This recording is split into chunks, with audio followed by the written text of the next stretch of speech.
Profesor, prisni që të ketë një garë në rajonin ton për prodhimin e armëve, pra a mund të shtrihet ky lloj sektori edhe në shtetet të tjera të Ballkanit Perëndimor? Po të marrim Kroacinë, ajo ka disa vite që po riorganizon në mënyrë të plot industrinë e vet ushtarake. Industria ushtarake në Kroaci është ruajtur, nuk është shkatëruar. Atje u bë dhe luftë e tjera u shkatëruan qytete, por industria ushtarake nuk u shkatëruar. Dhe ajo e ka riorganizuar në atë farë mënyre që ajo e gjitha industri sot është në eficiencë të plotë. Dhe është në gjendje të prodhojë gjithë llojet e armatimeve për të gjitha llojet e ushtrimeve, deri te prodhimi i raketave. Qoftë se do marrim Serbinë. Serbia ka sot rreth 100 uzina ushtarake. Që një pjesë e tyre janë ngritur që 1920. Edhe në vitet e komunizmit janë ngritur uzina të reja, janë ngritur qytete si Karguja, Laci e të tjerë, që komplet qytete ushtarake. Dhe ato uzina u ruajtur, reduktuan prodhimin, kufizuan veprimtarinë e tyre ekonomike, ushtarake e tjerë, por në fund të fundit nuk u shkatëruan dhe ato sot janë eficiencë të plotë. Unë ju dhash një shifër që vetëm për vitin e kaluar industria ushtarake serbe mori 1.8 miliard euro nga shitja e armëve. Dhe kur ndërmjetësit kryesor të shitjes së armëve serbe kanë qenë kompanitë amerikane. Dhe shumica e armëve të shitura ka përfunduar në Ukrainë, sepse dihet që luftrat bëhen për të shitur armë. Dhe usallarët e tregut të armëve i majnë veshët ngrehur për të gjetur vende ku të organizohen luftra të ndryshme. Domethënë, këto vende që kemi ne këtu rreth rrotën nuk e kanë prekur industrinë ushtarake, e kanë rinovuar gradualisht deri tani që Serbia ka marrë kohët e fundit para 5-6 muajsh raketa të tipeve të ndryshme nga Kina, për të marrë ushtarë robot nga ato që ka filluar Kina të hedhin në terren e të tjera me radhë. Pra të gjithë Greqia po ashtu po bën, Greqia nuk ka një industri të mirë fjetë ushtarake, po bashkëpunon me shumë kompani për shit deri në prodhimeve ushtarake. Kështu që komshitarët rreth rrotës e kanë ruajtur eficiencën ushtarake, industriale ushtarake e të tjera dhe nuk e ka ta ndisën vendin në këtë drejtë që ka ta ndisën neve. Që sot ne tani rrim që presim çdo na financojnë të tjerë për të prodhuar disa gjëra që ne kishim të prodhimit masiv dhe që shisnin në tregun botëror. Në rast të riaktivizimit të këtyre uzinave që megjithas pritet të ndodh, çfarë rreziku mund të ketë, profesor? A mund të ekzistojë rreziku i një përsëritjes së një gërdeci 2 apo ishte një rast sporadik ai? Në qoftë se do ringrihet sistemi i industrisë ushtarake, ai do ngrihet në baza tekniko-shkencore dhe nuk do drejtohet nga ignorant e tjerë si ata që përfunduar që bën gërdeci. Te gërdeci u mblodhen gjithë tregtarët, gjithë hajdutët nga ishin e nga sishin dhe u futën në atë pas batuar asnjë lloj rregulli, asnjë mas sigurimi, asnjë lloj procedure të ruajtjes së jetës së të njerëzve. Atje ekzistonte vetëm përpjekja për të zhvatur dhe për të honyer gjithçka nga ajo pasuri që kishte ngelur akoma në vendin tonë pa djegur e pa shkatëruar. Kështu që një uzinë, ta zëmë ne, do prodhohen, ta zëmë municione, një tip municione.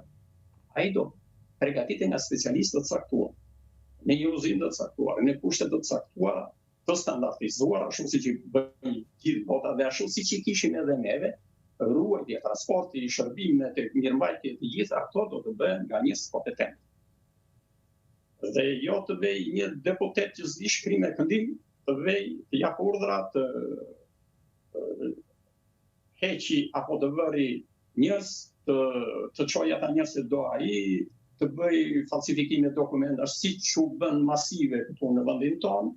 Domethënë ne e katanisëm vendin në atë pa mase sa u mendua që në Shqipëri ka vetëm analfabet.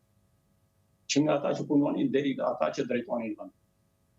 Detyrimisht do ndodhte Gërdeci, mund të kishte ndodhur edhe gjëra të tjera më të rënda, më të këqija, por ndodhi ajo që ndodhi dhe që nuk u ndëshkua njëri, sepse dhe ata që u morën në ndëshkimin e atyre që duhet të viheshin para përgjegjësisë, ishin kolegët e tyre dhe bashkëpunëtorët e tyre që përfituan në forma më të ndryshme dhe që vazhdojnë akoma të përfitojnë në forma të ndryshme nga to situata që ka kaluar vendi ynë. Profesori thatë që ka qenë një kohë që drejtohej dhe në krye të dikasterëve të saktuara ishin analfabet, ata çka sollën më pas edhe këto ngjarje të kopshme që e kujtojnë gjithë, siç ishte ai i Gërdecit. Ai ishte i njëjti mentalitet që ndodhi dhe në vitin 97, fill pas viteve të komunizmit, pas viteve 90, që solli edhe degradimin e industrisë së armëve, çka po ashtu u shoqërua me një dëm të madh si për llogarinë e shtetit, për buxhetin e shtetit, por edhe për atë që Shqipëria kishte përfaqësuar prej dekadash. Unë e përmenda dhe e kam përmendur herë të tjera që fajtor për të gjithçka që ka ndodhur nga 90 deri më sot për gjitha gjërat e këqija ka qenë dhe është përgjegjësia vetëm politika shqiptare, pasi njëri tjetër. Politika shqiptare ka zbatuar. A ka emër konkret apo politika në përgjithësi? Në politika në përgjithësi plus dhe njerëz të veçantë që u kanë shërbyer si të thuash lobeve anti-shqiptare për të sjellë dëme të tilla në Shqipëri. Pra fajtor është politika shqiptare në përgjithësi dhe njerëz të veçantë në këtë drejtim. Dhe profesor, a kemi emra pa ju ndërprer apo nuk preferoni të tregoni?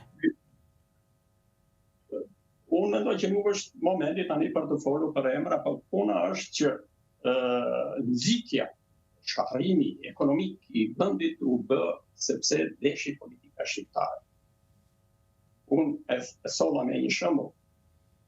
Në vende të ndryshme ka patur të vendeve socialiste ka patur ndërmarrje kombinate gjigante të cilat u paralizuan, nuk ishin lënë të para, nuk ishin shumë kushte për të vazhduar. Ama shteti i mori, i vuri në ruajtje, u vuri ushtarët e dera dhe ato me kalimin e kohës u riaktivizuan. Unë kam parë kombinate të tilla gjigante të reaktivizuara më mbrapa shumë vite, pas 10 vjetësh, 15 vjetësh, ato e rimorën veten e tyre dhe nuk u shkatërrua asnjë tull. Ndërsa tek ne nuk ngeli, domethënë, asnjë lloj industrie më këmbë. Çdo rrugaç mund të hynte, të merrte dokumentat në zyrë, të merrte projektet, të rrëmbente lëndët e para e ku diun që aty dhe më në fund t'i lindte dhe zjarrin ndërmarrjes.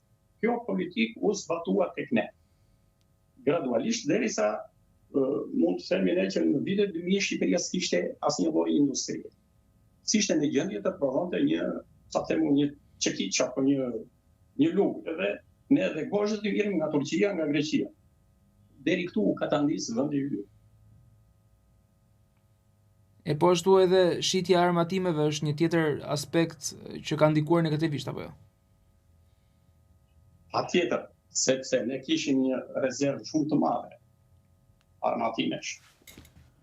Ishte llogaritur për të zhvilluar të paktën një luftë totale ndërkombëtare, një luftë botërore që mund të parashikosh, e cila mund të zgjasë deri në 5 vjet. Jo më shumë se kaq mund të zgjasin luftat botërore. Luftrat lokale, si kjo Ukrainës do vazhdojnë 20 vjet, nga njerë edhe 30 vjet, se janë për qëllimet e tjera, janë për të shitur plaçka, armë, të gjitha gjëra që kërkon tregu i luftës. Kështu që ne ishim përgatitur për të përballuar një situatë të vështirë ku do ishim të izoluar nga të gjitha anët, se s'do të ishte mundësi furnizimi as me lëndë para, as me të tjera. Dhe ne i kishim edhe lëndët e para, pasëm për të gjitha llojet e industrisë ushtarake, në mënyrë që ato të punonin dhe të mbanin mbrojtjen e vendit gjatë gjithë kohës luftës. Dhe në një moment të caktuar, ne s'kishim as bile sot, ne nuk kemi armë për t'u çuar ushtarëve. 3000 ushtarë që kemi ne aty sot, nuk kanë armë për t'u çuar, por do presim të dërgoj armë NATO. Në një pushkë që kanë ngelur atje, vitin 1950, dhe ne i vjen këtu për të furnizuar. Pra, në këtë gjendje e katanisëm, ne në vitin 1990, inventari i ushtrisë kishte 2.200.000 automatik Kalashnikov. Duke llogaritur 3 automatik për çdo ushtar.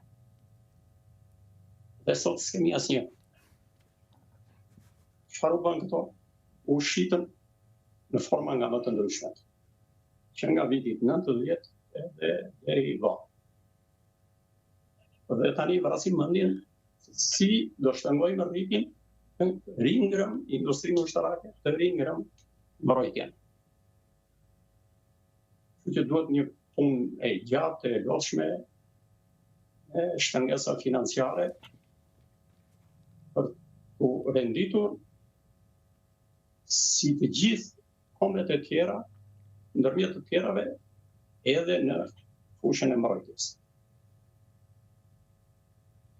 Profesor, shumë faleminderit që ishit me ne në këtë bisedë. Faleminderit shumë për analizën tuaj të thelluar sa i takon kësaj fushë. Faleminderit shumë për shërbimin që keni dhënë dikur, por edhe shërbimin që jepni tashmë në formën e analizës dhe ndihmoni shumë si audiencën tonë, por jo vetëm me të dhëna tepër të sakta sa i takon fushës së sigurisë dhe armatimit. Shumë faleminderit. Edhe unë ju falenderoj për bashkëpunimin e realizuar së bashku. Ky podcast vjen për ju me mbështetjen e X1, Philip Lane Residence dhe 1001 Solutions.